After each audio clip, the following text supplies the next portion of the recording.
नमस्कार दोस्तों। आज हम बात करेंगे भारत के स्वतंत्रता दिवस के बारे में, जो हमारे देश में हर साल 15 अगस्त को मनाया जाता है।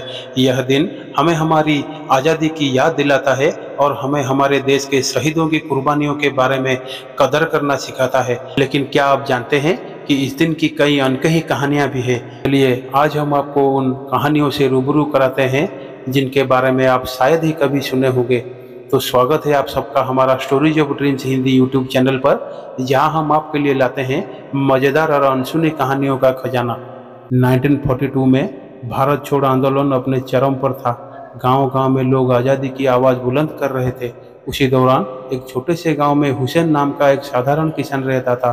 हुसैन की उम्र लगभग 30 साल थी और उसके पास अपनी ज़मीन का छोटा सा टुकड़ा था जिस पर वो मेहनत से खेती करता था।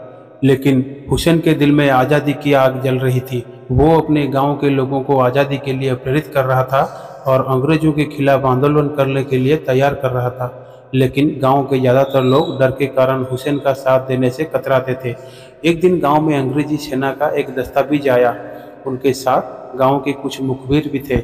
हुसैन के क्रांतिकारी गतिविधियों की खबर अंग्रेजों तक पहुंच चुकी थी।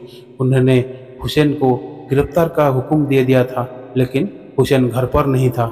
उसके दोस्त अब्दुल ने जब यह खबर सुनी तो वो तुरंत हुसैन के पास चला गया, जो पास के जंगल में अपने साथियों के साथ मिलकर आंदोलन की योजना बना रहा था। अब्दुल ने हुसैन को बताया, अंग्रेजों ने तुम्हें पकड़ने के लिए हुक्म दे दिया है, वो तुम्हारे पीछे हैं, तुम्हें तुरंत यहाँ से भागना होगा। लेकिन हुसैन ने मुस्कुराते हुए कहा, अब्दुल, अगर मैं भाग गया तो गांव वालों का हौसला टूट जाएगा। उन्हें लगेगा कि आज़ादी का सपना सिर्फ एक सपना ही रह जाएगा। नहीं, मैं नहीं भागूंगा। मैं यहाँ रहूँगा और अंग्रेज़ों का सामना करूँगा। अगर मुझे मरना भी पड़ा तो मरूँगा, लेकिन यह मरना भी आगे जाके एक क्रांति की चिंगारी बनेगा। अगले दिन अंग्रेज़ों ने हुसैन को गांव के चौराहे पर पकड़ लिया। उन्होंने उसे गांव वालों के सामने ही लाठियों से मारा और फिर गिरफ्तार कर लिया। हुसैन ने चेहरे पर कोई डर नहीं दिखाया। उसने गांव वालों की तरफ देखा और जोर से कहा, आज मेरी मौत होगी, लेकिन मेरी मौत तुम सबकी दिलों में आज़ादी की नई आग जलाएगी। अपने हक के लिए लड़ो और हमारे मातृभूमि को अंग्रेजों से आज़ाद करो। उस दिन हुसैन को फांसी दे दी गई, लेकिन उसकी शहादत ने गांव वालों के दिलों में जोश भर दिया। अब्दुल और बाकी के गांव वालों ने अंग्रेजों के खिलाफ बगावत का झंडा बुलंद किया और अंततः अपने गांव को अंग्रेजों के चंगुल से आज़ाद कराया। हुसैन का बलिदान केवल उसके गांव के लिए नहीं, बल्कि पूरे देश के लिए एक प्रेरणा बन गया। उसका शहादत ने यह साबित किया कि आज़ादी का संघर्ष कोई छोटी बात नहीं थी और उसके लिए हर बलिदान निछावर था। हुसैन की शहादत के बाद गांव के हर कोने में उसकी यादें बस चुकी थी। लोग उसकी बहादुरी के किस्से सुनाया करते थे और जो उसका शब्द था, अपने हक के लिए लड़ो, वो एक मंत्र बन गया था। धीरे धीरे हुसैन की प्रेरणा से गांव के युवा एकजुट होने लगे। वे हर रात जंगल में जाकर गुप्त रूप से बैठक करने लगे। अब्दुल, जो हुसैन का सबसे करीबी दोस्त था, इस आंदोलन का नेतृत्व करने लगा। गांव के बुजुर्गों ने भी अब्दुल का साथ देने का फैसला किया। गांव की महिलाएं भी पीछे नहीं रही। वे अंग्रेजों के खिलाफ प्रचार करने के लिए घर घर जाकर लोगों को जागरूक करने लगी। धीरे धीरे गांव का हर व्यक्ति इस आंदोलन में शामिल होने लगा।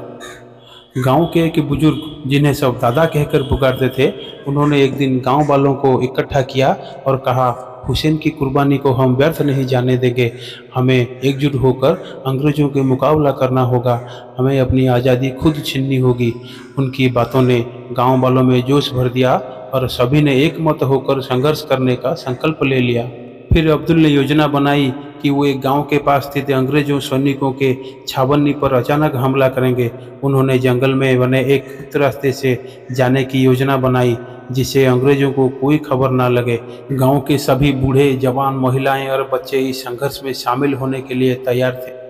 तय दिन रात को अंधेरे में अब्दुल और उसके साथी गांव से निकल पड़े। उनके हाथों में सिर्फ कुछ पुराने हथियार थे, लेकिन उनके दिलों में हुसैन की तरह आज़ादी का आग जल रही थी। उन्होंने अंग्रेजी छावनी पर धावा बोल दिया और उन्हें आश्चर्यचकित कर दिया। अंग्रेज सैनिकों को अंदाजा नहीं था कि गांव के साधारण किसान इतना बड़ा हमला कर सकते हैं। अब्दुल और उसकी साथियों ने बहादुरी से लड़ाई लड़ी। गांव के लोगों ने चारों ओर से अंग्रेजों सैनिकों को घेर लिया। इस हमले में गांव के कई लोग घायल हो गए, कुछ शहीद भी हुए। लेकिन आखिरकार अंग्रेजों सैनिकों को गांव छोड़कर भागना पड़ा। इस संघर्ष के बाद अंग्रेजों को एहसास हो गया कि वे इस गांव को नियंत्रित नहीं कर सकते। गांव वालों की एकजुटता और साहस ने उन्हें पीछे हटने पर मजबूर कर दिया। इस तरह हुसैन की कुर्बानी और अब्दुल के नेतृत्व में गांव के लोगों ने अपनी आज़ादी छीन ली। यह घटना आसपास के गांव में भी फैल गई। लोग हुसैन और अब्दुल की वीरता की कहानियां सुनने लगे। इस संघर्ष ने उन गांव में भी आज़ादी की लड़ाई को और तेज कर दिया। हुसैन की शहादत ने सिर्फ उसके गांव को ही नहीं बल्कि पूरी इलाके में अंग्रेजों के खिलाफ खड़ा होने की हिम्मत दे दी।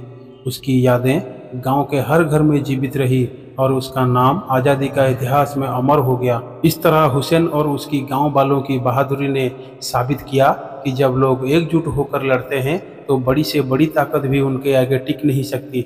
आज़ाद भारत में हुसैन का नाम गर्व से लिया जाता है और उसकी कुर्बानी को हर स्वतंत्रता दिवस पर याद किया जाता है। आज के स्वतंत्रता दिवस पर हम उन गुमनाम नायकों और शहीदों की कहानियों को याद करना चाहिए और उनके बलिदानों को सम्मानित करना चाहिए।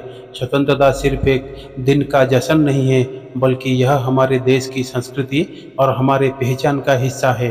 अगर आपको हमारी ये कहानी अच्छी लगी है तो कृपया वीडियो को लाइक करें और चैनल को सब्सक्राइब करें। साथ ही कमेंट में बताएं कि आप स्वतंत्रता संग्राम के कौन से नायकों के बारे में जानना चाहते हैं।